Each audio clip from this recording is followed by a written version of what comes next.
Bonjour à tous, bienvenue sur cette chaîne. Comme d'habitude, pensez à vous abonner, à commenter, à liker et à partager. Je vous dis merci d'avance. Alors aujourd'hui, on va parler de l'équipe nationale de football du Gabon, les Panthères. Après la dernière CAN qui s'est soldée par un échec total, le gouvernement a pris des mesures extrêmes.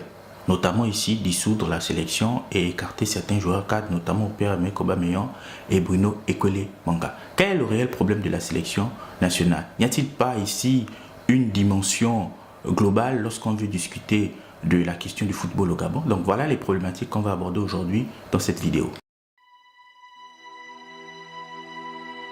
Alors, lorsqu'on veut parler du football, il faut commencer déjà par les acteurs majeurs de cet environnement, notamment le coach et les joueurs.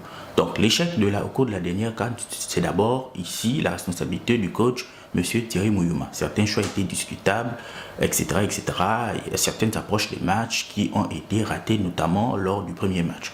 Après avoir dit cela, on peut aussi s'intéresser au rôle des joueurs. Lorsqu'on parle ici d'effectifs, je cible notamment les joueurs cadres, Pierre-Emerick Aubameyang, Bruno Ekole Manga, Konga Keylor et aussi Bouanga. Donc la plupart de ces joueurs sont des trentenaires. Ce qui fait que, en dépit ici de quelques approches difficiles du coach, c'est-à-dire quelques erreurs tactiques, on ne peut pas remettre toute la responsabilité de l'échec sur le coach Muyuma. Il y a aussi des défaillances individuelles. Il y a des joueurs qui n'étaient pas au niveau, ce qui a fait que finalement l'équipe se fasse éliminer au premier tour. Mais au-delà de tout ce qui est technique, tactique, au-delà de tout ce qui concerne les acteurs majeurs du football, c'est-à-dire les joueurs et le coach, il y a d'autres problématiques qu'il faut mettre en avant. Le premier problème qu'on peut souligner, c'est celui déjà du championnat national et de la formation. Parce que comme je le disais précédemment dans la première partie de la vidéo, l'effectif il est vieillissant. L'effectif il est vieillissant parce qu'en général on compte beaucoup sur les binationaux parce que le championnat national il est bancal. Il est bancal parce qu'il est mal organisé. À partir de ce moment, il faudra, pour que l'équipe nationale puisse rebondir dans des prochains tournois, mieux structurer le football national en faisant en sorte que le championnat national soit régulier et bien organisé et surtout miser sur la formation. C'est-à-dire que si on a un championnat national qui est bien structuré, dont les compétitions se jouent régulièrement, on va pouvoir ici lancer les joueurs qui ont été formés dans les centres de formation des clubs. Donc deux éléments ici.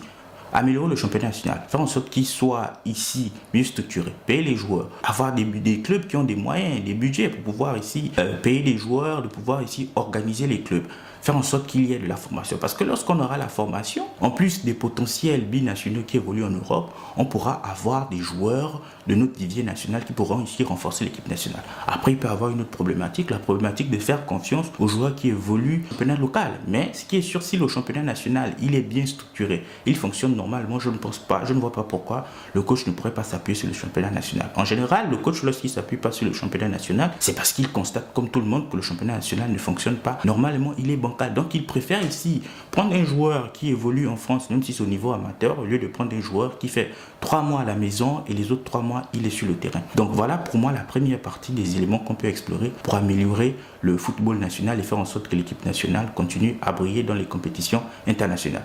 Au-delà de cela, il y a un autre élément fondamental qui peut faire en sorte qu'on puisse améliorer le football. Le président a parlé notamment des finances et il a raison. L'État ne peut pas financer le football.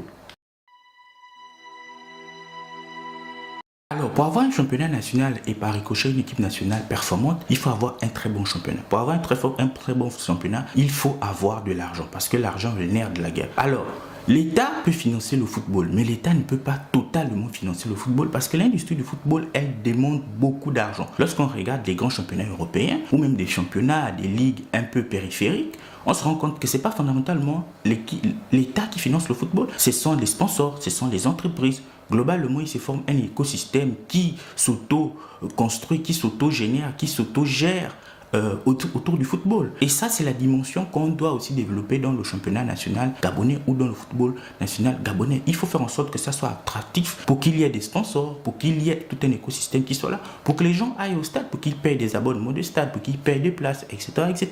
Et pour ça, il faut que le football soit attrayant, il faut qu'il y ait du spectacle, il faut que les clubs soient bien structurés. Et quand on aura cet écosystème-là, le football va décoller parce que lorsque les clubs vont avoir des finances propres, ils pourront mieux se structurer, ils pourront mieux ici construire leurs effectifs et aussi vendre des joueurs et faire en sorte qu'il y aura un sentiment d'appartenance. C'est-à-dire que si chaque province a un club et que ce club a des moyens, les gens vont se reconnaître et ils auront en plus de cela, et en plus des finances que le club aura, ils auront envie de mettre leur argent en s'abonnant, en allant assister au match. Mais si déjà les clubs n'arrivent pas à générer ce sentiment d'appartenance, donc s'auto-gérer, parce que quand c'est de l'autogestion, il ne s'agit pas uniquement des finances, il s'agit aussi d'envoyer un message aux gens, de faire en sorte que les gens se sentent ici concernés par le club de football de la localité, de la région. À partir de là, je pense que l'écosystème va se développer et par ricochet, les autres parties du football dont j'ai parlé ici vont pouvoir se développer. Donc aujourd'hui, je voulais parler du football, montrer que le président avait raison quand il parlait des finances, parce que l'État finance énormément le football, même si le football a besoin encore de plus de finances, mais il faut que le football lui-même